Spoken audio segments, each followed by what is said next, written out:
Football teams and drama do not mix, and that is the primary reason I believe the LA Rams will win a defensive slugfest over the San Francisco 49ers on Monday Night Football. Hi, I'm James of Faithful Angelino Sports with a Week 4 preview of Rams football. If you enjoy the content that we put out about LA sports, don't forget to subscribe to the channel. We talk LA Rams football here. Now, when we last saw San Francisco down at SoFi, the Niners, they did the unthinkable. They surrendered a double-digit lead in the fourth quarter, and the Rams, they were Super Bowl bound. But even the most devout Rams fan has to privately admit that the Niners have been a pain in the ass to play. I mean, prior to the game, the Niners defeated the Rams 6 times in a row in regular season games, and there are reasons for that, which we will get into. For this particular game, though, I think a change is coming. And it's not simply, Aaron Donald got his ring, rah, rah, rah. It's because San Francisco has had more drama than an all-girl junior high locker room, right? Oh, we're trying to trade Jimmy G because he can't lead us to a title. We're going to give it to Trey Lance. Deebo Samuel wants out. I mean, did you know that just last week,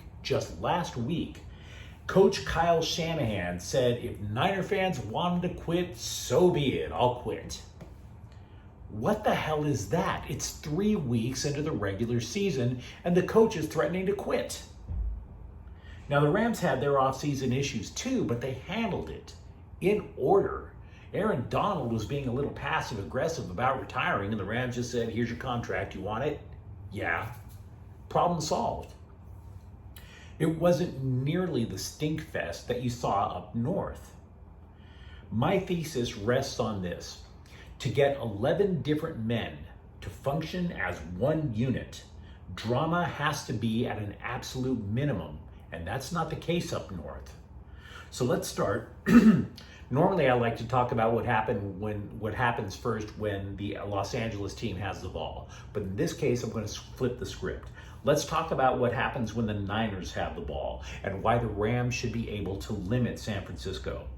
The Niners were so convinced that Garoppolo would be traded that they didn't allow him to practice with the team until a couple of weeks before the regular season. They didn't even allow him to have access to the playbook. And now you're expecting that guy to just walk right in and just run the offense like nothing ever went wrong? He didn't even see the playbook, for Pete's sakes. No wonder they stunk up the joint in Denver last weekend. How the hell does that run smoothly? Number 2, San Francisco would normally have Trent Williams at left tackle, and he's an incredible talent. The Niners are very fortunate to have him protecting whoever the quarterback's going to be. But he's out. He had a high ankle sprain. They also let Pro Bowl left guard Laken Tomlinson walk in free agency. Because of that, I suggest that the offensive line there is every bit as suspect as the Rams one is. I would even say more so now. I think LA is going to beat the hell out of that line. And I also think that means tight end George Kittle, who's really talented, that George Kittle now has to play back instead of go out on routes in order to help protect Garoppolo. So that takes a route away. 3, I think for the Rams, I think the key on their defense is going to be Bobby Wagner. You see, the Rams for years, they avoided getting an elite inside linebacker, and that opened up lanes for Deebo Samuel to run. Now, LA has a potential Deebo Samuel stopper in Wagner. The Niner fans, they call him a Niners killer up there. And if he can limit Samuel, the Rams are in clear position to win that game. Now, when the Rams have the ball, they're obviously going to face their toughest test since Buffalo. And I bring up the Bills because the Niners can do something that Buffalo did very well: get to the quarterback without blitzing. Now, it is true that the Rams have only allowed 2 sacks since that opening night debacle, but Atlanta and Arizona do not have San Francisco's defensive front. Nick Bosa is tremendous, but I still suggest there might be a little nick in that armor. Eric Armstead, a defensive tackle, has plantar fasciitis. Now, I think he'll play, but if you've ever had plantar fasciitis, it's really painful. It's hard to play well with that. Either way, I think even if San Francisco can rush, the Rams have had some success adding Ben Skowronek as a pseudo fullback instead of a wide receiver. And if LA can get any sort of running game going, it's terrific. But I see a different way to success tonight, or Monday night, I should say. I see a different key. It's a guess, but I think the Rams' key is Tyler Higbee. Here's why. The Rams like to line up with trips formation to one side, 3 wideouts. Now, when that happens, what the Niners like to do is they like to take their weak side linebacker, Fred Warner, and they'll have him come all the way over here to add additional coverage to the trips to the 3 wide receivers on one side. Now, if that happens, what does that do? It opens up the middle of the field. And who's going to be in the middle of the field? Tight end Tyler Higbee. So I'm not saying that you can hit that play all night long. I don't want to say that. But I am saying that the Rams have needed people other than Cooper Kupp to make plays.